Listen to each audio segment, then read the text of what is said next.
के खतरे के बावजूद अपोजिशन जल्द से मंसूख करने पर तैयार नहीं। नवाज शरीफ की तकारीर पर पाबंदी के खिलाफ सहाफियों की दरख्वास्त इस्लामाबाद हाई कोर्ट ने मुस्तरद कर दी। क्या मियां नवाज शरीफ के बयानिए पर पीडीएम में इख्तलाफ है?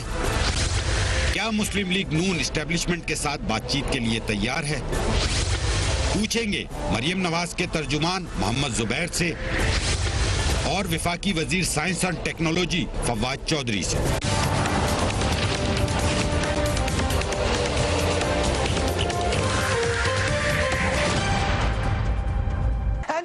Welcome to the show. Pakistan Tehreek Insaf हुकूमत के खिलाफ पीडीएम की तहरीक जारी है। मियां नवाज शरीफ इस तहरीक को हुकूमत के बजाय एस्टैब्लिशमेंट के खिलाफ करार दे चुके हैं।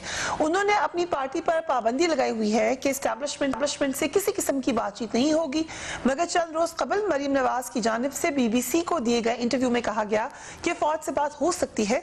इदारों के साथ डायलॉग करने का भी बार बार जिक्र सुनाई दे रहा है, लेकिन शर्त जो मरियम नवाज ने रखी, एक तो ये कि आवाम के सामने ये बात होगी, दूसरी बात उन्होंने ये कहा कि ये गवर्नमेंट जब जाएगी तो फिर बात होगी। मरियम नवाज जल्द अब एस्टैब्लिशमेंट पर के बारे में भी बात करती हैं, मगर साथ ही साथ हुकूमत को भी मुसलसल निशाना बना रही हैं। मोन्सेरा में उन्होंने क्या कहा, लेट्स वॉच दैट। सवाई तकलीफों के, सवाई 30 रुपए की रोटी के, सवाई रोज आसमान पे जाती महंगाई के, तकलीफों के, लोगों के घरों में, बातों में तुमने और पाकिस्तान को दिया ही क्या है जो तुम गिलगित बल्तिस्तान में वोट मांगने पहुंच गए थे? वो जो तुमने पूरे पाकिस्तान में दूध और शहद की नहरें बहा दी थी, वो गिलगित बल्तिस्तान को दूर से नजर आ गई थी। आज PMLN के हवाले से ही बात करेंगे कि PMLN का आगे का लाएअमल क्या है। मरियम नवाज और नवाज शरीफ साहब के स्पोक्स पर्सन मोहम्मद जुबैर हमारे साथ मौजूद हैं। Thank you so much for joining us. Zubair साहब, मरियम नवाज ने से ही स्टार्ट करते हैं। कल गिलगित बल्तिस्तान में उन्होंने 8 सीटों की मुबारकबाद सिलेक्टर्स को दी, क्योंकि उन्होंने कहा धांधली करके भी सिलेक्टेड नहीं जीत सका। सो अब ये तो खुली बात है कि आपका नैरेटिव है, इदारों के हवाले से शिकायत है, शख्सियात से भी है मगर इदारों से भी है। इसका फाइनल आउटकम क्या है PMLN की नजर में या मरियम नवाज की नजर में? फाइनल आउटकम जो मतलब ऑब्जेक्टिव है, ऑब्जेक्टिव तो बड़ा क्लियर है और मेरा ख्याल है आपका भी वही ऑब्जेक्टिव होना चाहिए, क्योंकि अगर हम आइन की बालादस्ती की बात करते हैं तो वहाँ सिलेक्टर्स का कोई रोल नहीं है पॉलिटिकल मैटर्स में, और यही हम बात कर रहे हैं। तो इतना कोई अजीब बात तो हम कर भी नहीं रहे हैं, और वो बार बार सामने नज़र आता है, चाहे वो इलेक्टोरल प्रोसेस हो, चाहे कोई और से इशू हो, और कई दफ़ा तो ब्लेटेंटली सामने आ जाता है और एक्नॉलेज भी किया जाता है। जैसे ये कराची इंसिडेंट हुआ था तो उसमें जस्टिफाई जो करने की कोशिश की गई थी वो तो एक अलग चीज़ है, लेकिन हम सबको पता है कि जी उनका कोई रोल नहीं था कि कराची में अगर कोई इशू खड़ा हुआ था तो उसमें रिएक्ट करना का उन 2 इदारों को जिनका ताल्लुक फ़ौज से है, ISI और रेंजर्स, और वो भी प्राइम मिनिस्टर को बगैर बताए हुए, क्योंकि प्राइम मिनिस्टर को रिपोर्ट करता है डायरेक्टली ISI, तो ये तो इवन मैनेजमेंट के बेसिक असूलों के खिलाफ है। खास तौर पर आप एग्जांपल, लेकिन वहाँ पर एक तहकीक हुई, उस तहकीक के नतीजे में ये बात हम हतमी तौर पे कहने के काबिल हुए, लेकिन अभी नहीं, वो तहकीक क्यों हुई थी? सबूत नहीं है जो हम कह सकें कि आप ये बात एस्टैब्लिश कर लें तो we can move forward now. उसमें एक स्टेप दिया है प्राइम मिनिस्टर इमरान खान ने कि किस तरीके से इलेक्शन हो, चाहे सेनेट का हो या नेक्स्ट इलेक्शन, उस बारे में आपकी क्या राय है? नहीं, पहले मैं इसको एक्सप्लेन कर दूं। ये जो कराची का इंसिडेंट हुआ था, प्लीज़ अंडरस्टैंड, 19 तारीख की सुबह को हमारे पास PMLN के पास एक चॉइस थी। हम वही करते जो सब आपको अच्छा लगता है, हम सबको अच्छा लगता है कि जी वो हम खड़े होकर प्रेस कॉन्फ्रेंस करते हैं कि जी प्राइम मिनिस्टर इमरान खान आप रिस्पॉन्सिबल हैं, आप इसकी तहकीक करें, और ना तहकीक होती और तहकीक होती भी तो सब हश हो जाता है। जब हमने नाम लेके कहा, हमने हिम्मत दिखाई, तो तहकीक हुई थी, तहकीक ऐसी नहीं शुरू हो गई थी, हमारे पास वो चॉइस थी, लेकिन और उसका फ़ायदा पूरे पाकिस्तान को हुआ है। तो जब कोई बोलता है, चाहे वो कोई भी बड़ी मूवमेंट हो, मैं कोई कंपैरिजन नहीं कर रहा, फिर वो कहते हैं जी ये तो वहाँ पहुँच गए, पता नहीं साउथ अफ्रीका पहुँच गए या फलानी जगह पहुँच गए। देखिए कहीं भी अगर आप निज़ाम को चेंज करने की बात करते हैं तो रेड लाइंस, जो भी किसी ने रेड लाइंस डिफाइन की होती हैं वो क्रॉस होती हैं, ठीक तो है, वो बुरा लगता है। ठीक है, but we still need to establish something. आपके ख्याल से आपके पास इतने हतमी सबूत हैं और होंगे, जरूर होंगे, फोरम कौन सा होगा जहां पर फिर आप लेकर आएंगे ये सबूत के देखें ये इलेक्शन स्टोलन था? देखें कई चीज़ें तो ऐसी हैं जो कि बिल्कुल ब्लेटेंट हैं। मिसाल के तौर पर एक भी फौजी का बैठ के काउंटिंग करना वोट्स, एक भी, is more than enough proof. मेरा नहीं ख्याल है कि जाके इतनी कोई रॉकेट साइंस से बताने की जरूरत है। कई चीजें फोरम होता है, यू हैव टू एस्टैब्लिश। जी फोरम होता है जी। मैं आपको एक चीज बताता हूँ कि हमारे लिए आसान क्या होता है फरिया, हम जब जनरल मुशर्रफ के ज़माने की बात करते हैं तो हम खुल के बात कर लेते हैं। मिसाल के तौर पर जनरल मुशर्रफ ने एक इंटरव्यू दिया था 2002 इलेक्शंस के बाद, मुबश्शिर अकवान ने इंटरव्यू लिया था, वो वीडियो क्लिप्स भी मौजूद हैं। General Pervez Musharraf as chief of army staff बात कर रहे थे और उनसे पूछा गया कि इमरान खान के साथ आपका क्या झगड़ा हुआ था, तो वो कहते हैं कि इमरान खान चाहता था 90 से 100 सीटें दूं मैंने उसको प्रॉमिस किया 8 से 10 सीटें। मुझे आप ये बताएं, मैं इसलिए आज आसानी से ये बात करते हैं कि हमारे में हिम्मत है, लेकिन जब ये करंट चीजें हो रही होती हैं उस वक्त हमारी हिम्मत नहीं होती, और पाकिस्तान के अवाम को उसी वक्त फायदा होगा जब आज की बात आज की जाएगी। सन 80 में ज़ियाउल हक क्या कर रहा था, मैं कह रही हूँ आज कर लेते हैं बात, फोरम बताएं कि वहां पे बात करेंगे, हम सबूत लेकर आएंगे, आगे दूसरी साइड भी आ जाए, लेकिन एक जगह होगी। जैसे फॉर इंस्टेंस, फिर सिर्फ एग्जांपल देने के लिए 2014 में अगर भरपूर तहरीक चली तो फिर जुडिशल कमीशन ने बताया कि नहीं हुई थी धांधली, by and large election was fair. So इस तरह का कोई तरीकाकार अभी भी कर लेते हैं। देखें सबसे पहली बात तो ये है कि जो हम बात कर रहे हैं 2018 के इलेक्शंस की, 2014 के धरना और उसके कॉन्सिक्वेंस में जो जुडिशल कमीशन बना था वो बिल्कुल एक मुख्तलिफ चीज़ थी। चलें वो एक सुप्रीम कोर्ट में गया, जुडिशल कमीशन बना और उसका फैसला है। अभी हम ओवरऑल नैरेटिव की बात कर रहे हैं। मुझे कोई इशू नहीं है, PMLN को कोई इशू नहीं है जो कॉन्स्टिट्यूशन है और उसमें हदूद लिखी हुई है।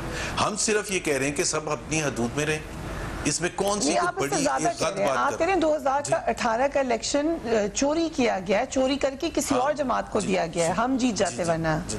जी जी जी देखे ना, एक सेकंड, मैं मिसाल के तौर पर गवर्नर था, ठीक है, और मुझे ये कहा जाता था कि PSP को सपोर्ट करें। PSP या जो मुस्तफा कमाल साहब की पार्टी, कौन कह रहा था? और बड़े यहाँ के सेक्टर कमांडर कहते थे ना, खुल के फरिया, आपने किया सपोर्ट PSP को? मैं क्यों करता? तो फिर वो उन्होंने अपनी राय दी हो कि आपकी कई 40 साल की दोस्ती है वहाँ, क्यों राय 40 महीने की होगी? पहली बात तो उन्होंने ऑफिशियली कहा या दोस्ती के तौर पे कहा?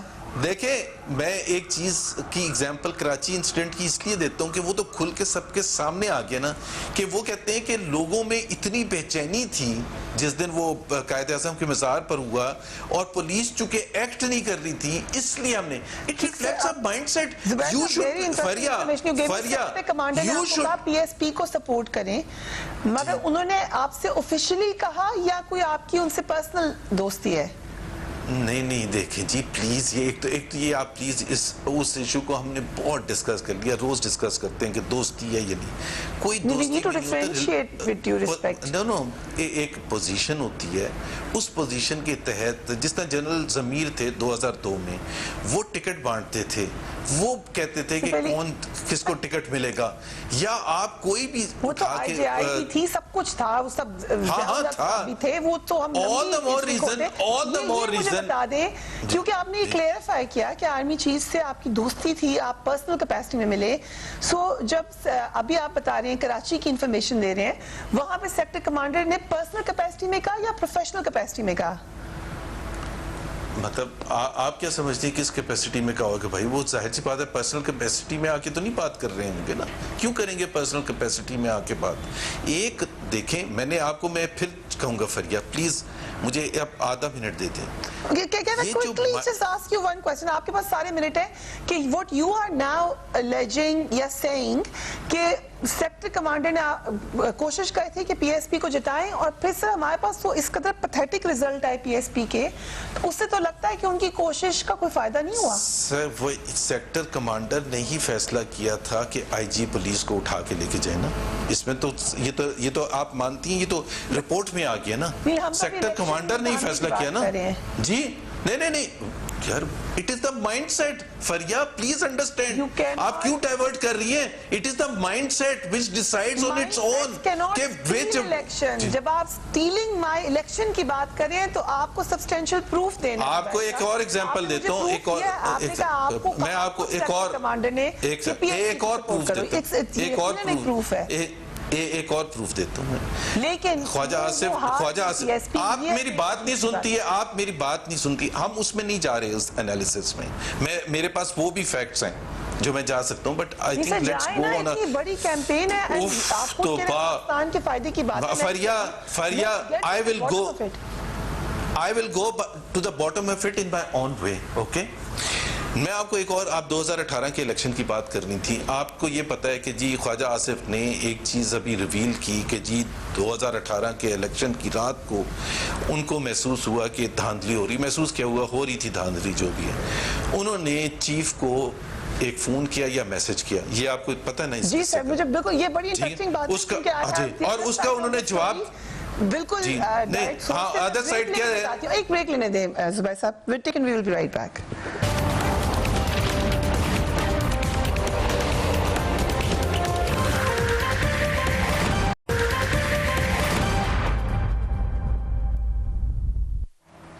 Welcome back. Fawad Chaudhry federal minister भी हमें ज्वाइन कर रहे हैं। जुबैर साहब, आप बात कर रहे थे, let's give a recap to Fawad Chaudhry also, कि कोई ऐसा फोरम हो जहां पे सबूत पेश कर दिए जाएं, जो बात कर रही है पीएमएलएन उसकी तहकीक हो जाए। जुबैर साहब ने हमें ये बताया कि उनको कहा था सेक्टर कमांडर ने कि वो पीएसपी को सपोर्ट करें। एक सबूत। दूसरी बात, अभी वो ख्वाजा आसिफ साहब की बात कर रहे थे। ख्वाजा आसिफ की कॉल, उन्होंने खुद कहा कि मैंने 2018 के इलेक्शन जब उन्हें लगा कि वो हारे हैं, उन्होंने आर्मी चीफ को की। जुबैर साहब, आप बात कंटिन्यू करें। दूसरी तरफ क्या पॉइंट ऑफ व्यू मैं आपको बता देती हूँ, उनकी स्टेटमेंट है कोट एंड कोट कि मैंने कहा कि ख्वाजा आसिफ साहब आप मुझे क्यों कॉल करे हैं, मैं क्या कर सकता हूँ। This is what the army chief said. When did he say that? जब ख्वाजा साहब ने उनको कॉल की। Where did he say that? ये जो आप कोट कर रही हैं, ये तो अब आपको मैं कोटेड खबर बता रही हूँ कहीं से। अच्छा, तो उस पर तो बहस नहीं हो सकती कि जी जाहिर सी बात है आपको उन्होंने बताया कोटेड खबर, बट जो ख्वाजा साहब ने खबर सुनाई थी उसका एक पहलू था कि उन्होंने कहा कि आप फिक्र नहीं करें, आपके साथ ज्यादती या धांधली नहीं होगी।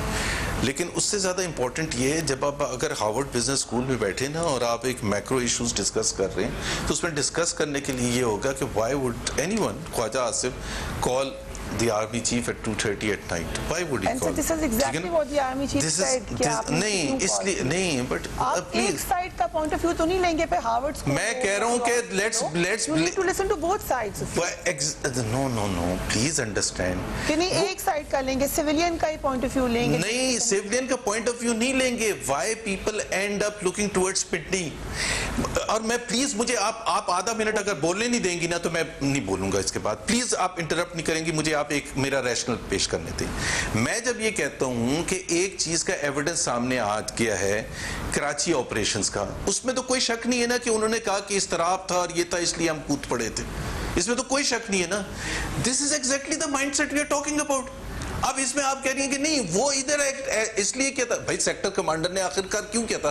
Why was the prime minister of Pakistan bypassed? एक फेडरल हुकूमत बैठी है, फेडरल हुकूमत को रिपोर्ट करता है एक इदारा, और वो उस फेडरल हुकूमत को बाईपास कर रहा है, प्रोविंशियल हुकूमत को बाईपास कर रहा है, खुद उठा के एक फैसला कर रहा है, इतना बड़ा फैसला कर रहा है। This is exactly the mindset we are talking about. अब आप कहेंगे जी पुलिस का चीफ जो था वो क्यों चला गया, आप दोनों साइड देखें। हाँ बिल्कुल दोनों साइड देखनी चाहिए, उसको गोलियां चलानी चाहिए थी, उसके मुहाफिजों को आके रोकना चाहिए था। क्वेश्चन भी कर रहे हो आप, मुझे कह रहे हैं आपने बोलना भी नहीं है, फिर आप कहते हैं मैं सिर्फ ये इसके बाद I don't think so I need to elaborate further on my point. That's what I was saying. Okay sir, ये आपका पॉइंट ऑफ व्यू है, बट हम बात बात कर रहे थे उस कैंपेन की जो पीडीएम ने और पीएमएलएन ने चलाई हुई है, ये कराची का वाकया तो बीच में हुआ, उस पर एक तहकीक हुई है, उस पे सजा भी हुई है, वो एक अलग मेरे पॉइंट ऑफ व्यू है कि वो एक अलग है, मगर जो 2018 का इलेक्शन स्टोलन है, पीएमएलएन का था, पीटीआई को मिल गया, ये एक अलग एलिगेशन है।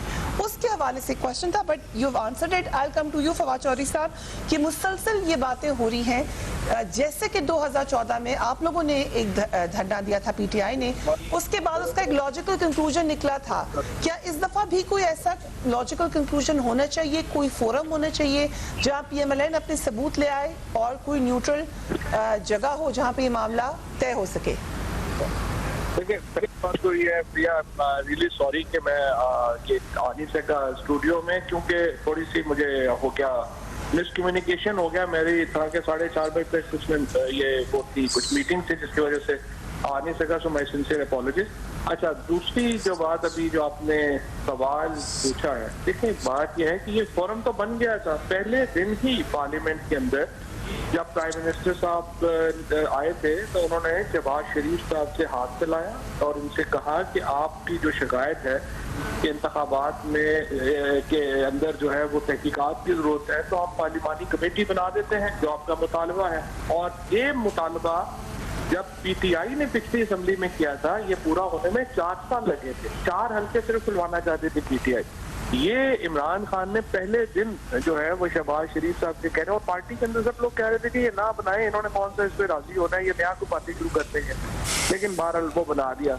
उसके बाद उस कमेटी के इजलास हुए, उसमें एक सब कमेटी बनाई कि POR बनाएंगे, और हमने पीएमएलएन को कहा कि आप ये कहें कि जिनको सबूत आपके पास है या जो हजकों में आप चाहते हैं कि वो रिगिंग हुई है, वो आप स्पेसिफाई करें। अब तक वो 2.5 साल गुजर गए हैं, अब तक पीएमएलएन एक हल्के का भी कोई सबूत लेके ना वहाँ पे आई, ना उन्होंने कोई स्पेसिफाई किए। इन्होंने कहा कि यहाँ पे फौज ने जो है वो वोट गिने हैं, वीडियोस हैं, हमने कहा वो वीडियोस आप दे दें, वो दिखाएं। एक हल्के में भी कोई ऐसे एलिगेशन आए। इसके बाद आप इलेक्शन कमीशन का रिकॉर्ड चेक करें, टोटल जो इनका तो मेन पंजाब ही है ना, पंजाब में 25 इलेक्शन पिटीशंस फाइल हुई हैं टोटल, उनमें से 13 पीटीआई ने की हुई हैं, 11 पीएमएलएन ने की हुई हैं। और इसी तरह से अगर आप ये देखना चाहें कि 1500 से कम वोटों से पीटीआई के 7 उम्मीदवार इलेक्शन आ रहे हैं। अगर ये तो बिल्कुल ही इनका जो इल्जाम है उसमें ना कोई सब्सटेंस है, ना उनको पता है, इनको खुद भी नहीं पता कहाँ पे वो तहकीक कहना चाहते हैं क्या। तो ये तो ऐसे ही है कि उन्होंने बहाना बनाया। फवाद चौधरी साहब वो स्पेसिफिकली नाम लेते हैं, बताते हैं कौन सा इदारा है, कौन से अफराद है, ये तो नहीं आप कह सकते स्पेसिफिक नहीं है। हल्के बताए ना कि ये हल्के हैं, उनमें इस इदारे की तरफ से फलाने ऑफिसर्स ने फलानी धांधली की। ये तो नहीं हो जाता कि मुंह खड़ा करके जलसों में कह दें जी फलाने ने कराया फलां, वो तो ये कहते वैसे वैसे आप बताओ इलेक्शन ट्रिकिंग पीछे चली गई है।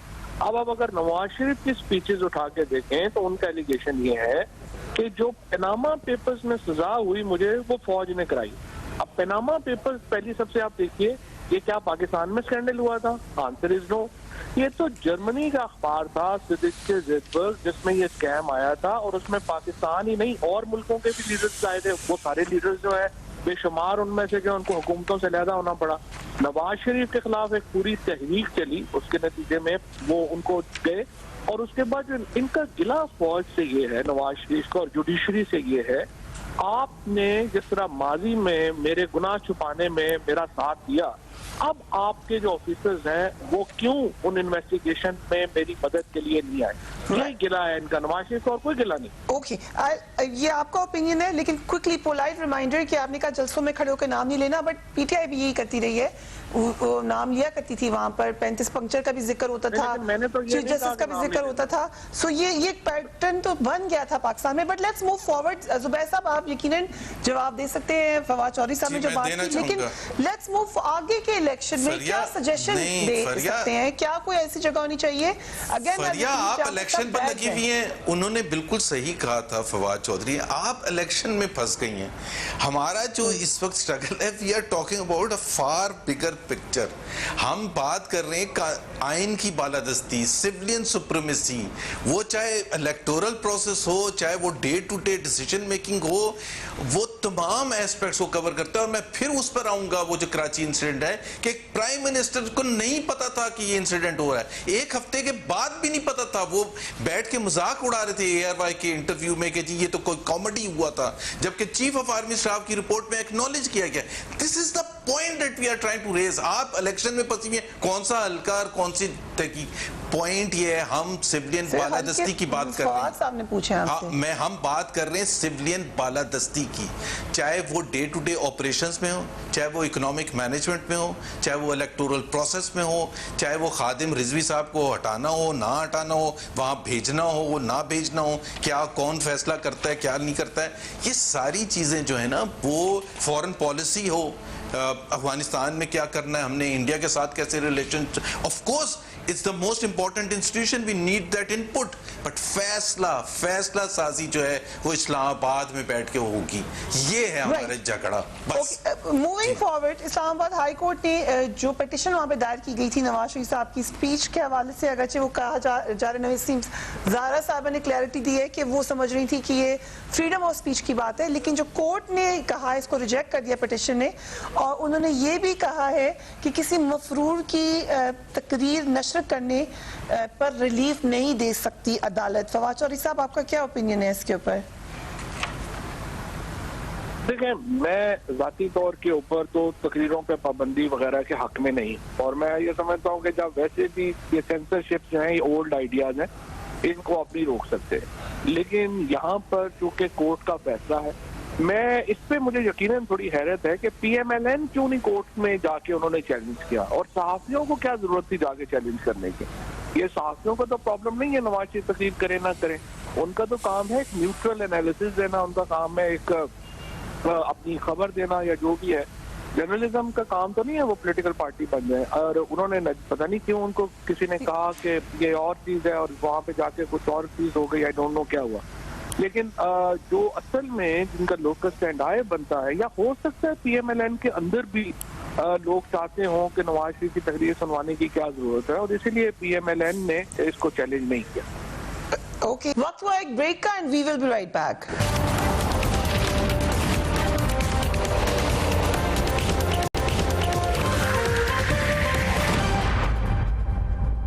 And welcome back. भाई साहब, नवाज शरीफ साहब की तकरीर के हवाले से PMLN क्यों नहीं लेके गई पिटिशन? मेरा उसकी एक सबसे बड़ी वजह, एक तो मैं फवाद की एनालिसिस से बिल्कुल 100% एग्री करता हूँ कि जी ये ज़माना जो है सेंसरशिप का नहीं है, और उसका फ़ायदा भी कोई नहीं होता। जो नवाज शरीफ के सपोर्टर्स हैं वो सब सुन लेते हैं, तो और मेरा ख्याल है जो ओपोनेंट्स भी सुनना चाहते हैं या दूसरे न्यूट्रल लोग हैं वो सब सुन लेते हैं, जिनका भी इंटरेस्ट होता है। सो आई थिंक हमारे लिए कोई फ़र्क नहीं पड़ता कि जी वो इलेक्ट्रॉनिक मीडिया पर दिखाया जा रहा है या नहीं दिखाया जा रहा है, it does not make any difference. So या तो ये होना कि कदगन लगी हो, इवन टफ डिफ़िकल्ट टाइम्स जब सेंसरशिप बहुत ज़्यादा होती थी पाकिस्तान में, उस वक्त भी सबकी आवाज़ पहुँच जाती थी। तो अब क्या मुश्किल है, अब तो सोशल मीडिया का ज़माना है, सो हमारे पास ऑप्शंस मौजूद हैं और हम उसी तरह से दिखाते रहेंगे। बलूचिस्तान में वो किया था, जब बलूचिस्तान में कोयटा में नवाज शरीफ ने तकरीर करनी थी तो उन्होंने इंटरनेट बंद कर दिया था पूरे दिन के लिए, थिंकिंग कि जी ये तकरीर नहीं सुनाई जा सकेगी। हम वहाँ बलूचिस्तान से बाहर निकल के हमने उसको डाउनलोड कर लिया था और वो सुनाना शुरू कर दिया था। So it doesn't make any difference. हर चीज़ का टेक्नोलॉजी के थ्रू तोड़ होता है, और वो मसले का सो दिस ये एक हमारे लिए एक छोटी चीज़ है इस सारे प्रोसेस में। और मैं फिर ये कहूँगा, जो हम मांग रहे हैं, अगर कोई ये कह दे कि हम गलत चीज़ मांग रहे हैं, पास्ट में क्या हुआ था, पनामा पेपर्स क्या थे, वो कौन क्या चाहता था, हम सिर्फ ये कह रहे हैं सिविलियन पालादस्ती होनी चाहिए, आइन की हुक्मरानी होनी चाहिए। हमें ये आप बता दें कि जी हम अगर ये अभी गलत चीज़ मांग रहे हैं आप ना दें, हम कोर्ट कचहरी खुद फेस कर लेंगे, हम नैब को खुद फेस कर लेंगे, बावजूद इसके कि विच हंटिंग हो रही है, बावजूद इसके कि सब कुछ ज्यादती हो रही है। बट हम सिर्फ ये कह रहे हैं कि हर इदारे को अपनी हदूद में रहना चाहिए। ये कहते हैं नहीं जी, एक वो कौन सी जो आजकल रजीम चल रही है, नाम भूल गया मैं, जिसमें एक साथ मिलके फैसला साजी होती है। साथ मिलके क्या फैसला साजी होती है, जो मैं कराची की बार बार एग्जांपल देता हूँ, प्राइम मिनिस्टर ऑफ पाकिस्तान को पता ही नहीं है और फैसले हो रहे हैं, इतने बड़े बड़े फैसले हो रहे हैं। ठीक, आप दोनों की इंटरनेशनल पॉलिटिक्स में भी नजर है, तो लास्ट सेगमेंट में बात कर लेते हैं बराक ओबामा। एक मिनट में जरूर जवाब दें। पहली बात तो ये है, जुबैर साहब का मुझे बहुत ही एहतराम है, लेकिन मसला ये है PMLN का कोई ताल्लुक नहीं है आइन और कानून वगैरह से। अभी आप देखिए कि जो मरियम बीबी का इंटरव्यू था पहले आसमा शराजी से, उसमें उन्होंने कहा कि तहरीक हमने इसलिए शुरू की कि शहबाज शरीफ जो है वो डील नहीं कर सके। उसके बाद उन्होंने दोबारा जो है ये कहा यहाँ पर आकर के कि हम तो फौज से जो है वो मुज़ाकरात करना चाहते हैं, सिविल गवर्नमेंट से तो हम बातचीत ही नहीं करना चाहते। अगर PMLN का कोई यकीन हो इसके ऊपर, आइन के ऊपर, कानून के ऊपर, तो आइन में तो मैकेनिज्म दिया हुआ है। आपने कोई भी गुफ्तगू जो आपका पॉइंट ऑफ व्यू है, जो PMLN का पॉइंट ऑफ व्यू है स्ट्रिक्टो सेंसो, वो तो ये है ना कि फौज का कोई रोल नहीं है पाकिस्तान के पॉलिटिकल एरिना में। तो अगर ये आपका एक तरफ आपका ये है, दूसरी तरफ आपका मुतालबा ये है कि हम सिर्फ फौज से बात करना चाहते हैं, बाकी किसी से हम करना ही नहीं चाहते, तो और इमरान खान से तो हम बिल्कुल ही नहीं करना चाहते। अब वो इलेक्टेड प्राइम मिनिस्टर है पाकिस्तान के, तो इसका मतलब ये है कि आप पाकिस्तान के आइन और कानून के, आपकी ख्वाहिश क्या है? इनकी ख्वाहिश ये है कि फौज एक्चुअली जो है वो सियासत में मुदाखलत करे, हमें इक़्तिदार लेके दे, उसके बाद फौज न्यूट्रल हो जाए, फिर 5 साल के बाद फौज जो है वो सियासत में इंटरफेरेंस करे, हमें इक़्तिदार ले और फिर न्यूट्रल हो जाए। ये तो बड़ी मासूम सी छोटी छोटी ख्वाहिशें हैं ना, इस तरह नहीं होता। तो आप समझते हैं कि फौज दिला सकती है पावर, जब हम एक्सपेक्ट कर रहे हैं? नहीं, फौज आप कह रहे हैं ना कि हम हमारी मासूम ख्वाहिश है कि फौज इक़्तिदार हमें दे दे, तो फौज के पास कुछ होगा जो वो फौज दे सकेगी ना। अगर हमारी ख्वाहिश है भी, अव्वल तो है नहीं ऐसी।